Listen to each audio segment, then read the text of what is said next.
What is up, everybody? We're back here at King Film Sports to display some of the wild scenarios that can happen in the final 2 weeks of the NFL regular season, to display how all of the teams in the NFL playoff picture can get to their highest potential seed, whether that be the Bengals locking up the number one seed in the AFC, or showing how a team like the Raiders or the Steelers can still make the playoffs at the 7th seed. So we will be doing this for all teams in the playoff picture, which is around 20, so buckle up for that. So as you can see on the AFC playoff picture, 5 teams are clinched in, only 2 divisions clinched, that is the AFC East and West with the Bills and Chiefs. Other than that, you've got the Bengals, who are looking good in the AFC North, but the Ravens can still get up to the 2 seed. And then in the AFC South, you've got the Jags and Titans. They will be playing an AFC South championship game in Week 18 there. And then for the final spot, it's coming down to those 6 teams there. Miami has the leg up right now at 8-7, but they do play the Patriots and Jets there, so they'll probably have to win each of those to make the playoffs. So now let's get into some of these scenarios.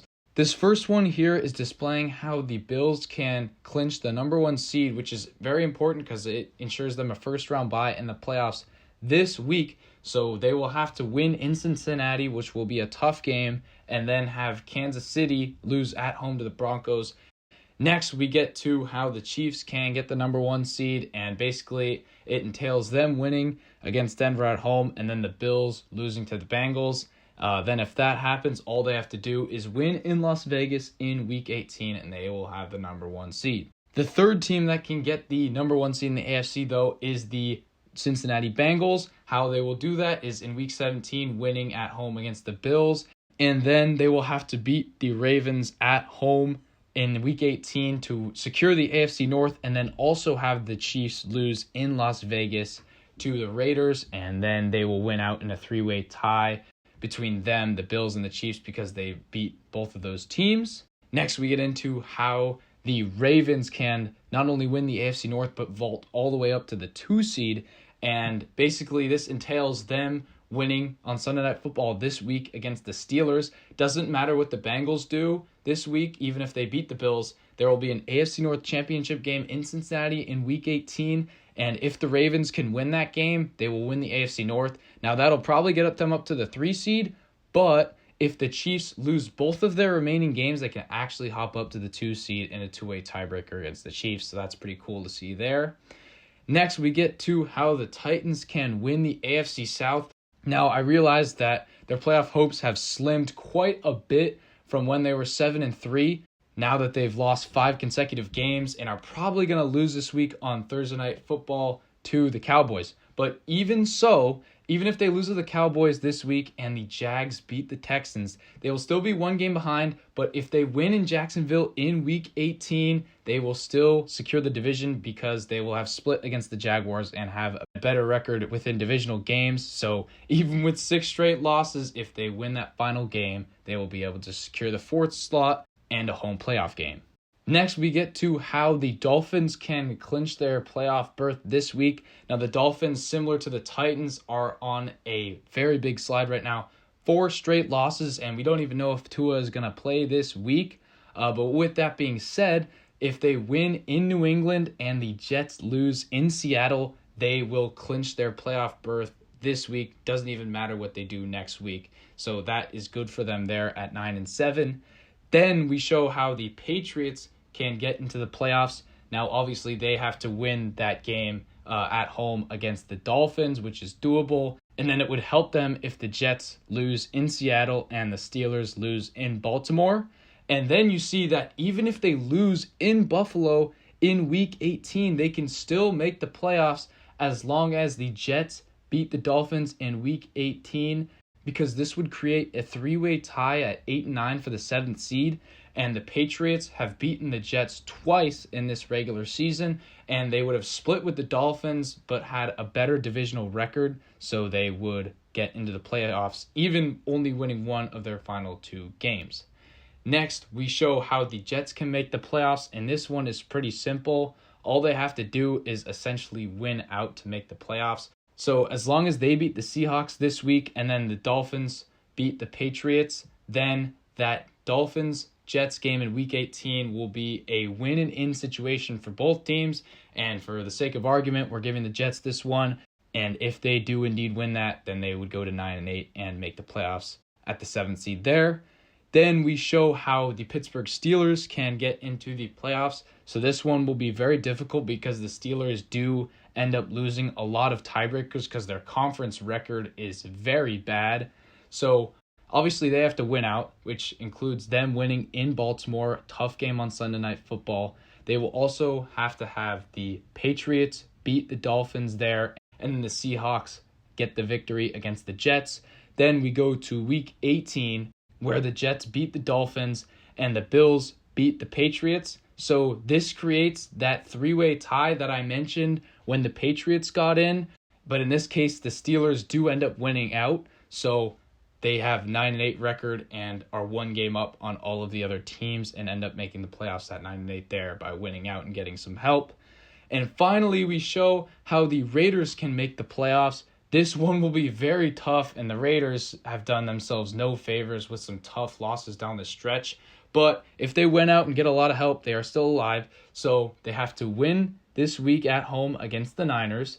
Then they have to have the Steelers lose to the Ravens, the Patriots beat the Dolphins at home, and then the Jets lose in Seattle to the Seahawks. And then next week they have to have the Jets beat the Dolphins in Miami, and then the Patriots lose in Buffalo, and then they have to pull off a big upset against the Chiefs at home.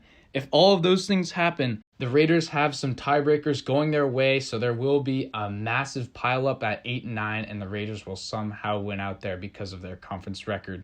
Now we get to the NFC playoff picture, where we do have a lot of chaos here as well. We have 4 teams that are alive for the number 1 seed, and we only have 2 divisions that are sealed. The Cowboys can still win the NFC East, and there are 3 teams that can win the NFC South. I'm not sure why the Saints aren't on this graphic because they are 6-9. They can still win the NFC South, and the Giants are looking very good to make the playoffs, but they haven't clinched their berth yet. It's really all coming down to that final spot where Washington is up a half game, but they probably have to win out to make the playoffs. So let's get into some scenarios here. So the first scenario is the Vikings getting the number 1 seed. So for this to happen, the Vikings have to upset the Packers in Green Bay this week, and the Eagles would have to lose at home to the Saints. Then in week 18, the Vikings would have to win in Chicago, and the Eagles would have to lose at home against the Giants. So basically entails Vikings winning their last 2 games, Eagles losing their last 2. Next scenario, we will get to the Niners getting the number 1 seed. It basically is the same as the Vikings scenario, except the Vikings get tripped up in one of their last 2 games. So let's say they lose this week against Green Bay. Then there would be a 3-way tie at 13-4, and the Niners win out because of their conference record, and they get the number 1 seed there. Then we get to how the Dallas Cowboys can get the number 1 seed, and this one entails the Eagles losing their last 2 games and the Vikings and Niners losing one of their last 2 games. So if those things happen, the Cowboys will reign supreme in the NFC regular season at 13-4. Next, we get to how the Buccaneers can lock up the division this week, and basically all they have to do would be beating the Panthers. If they do that, then they are the NFC South champions there.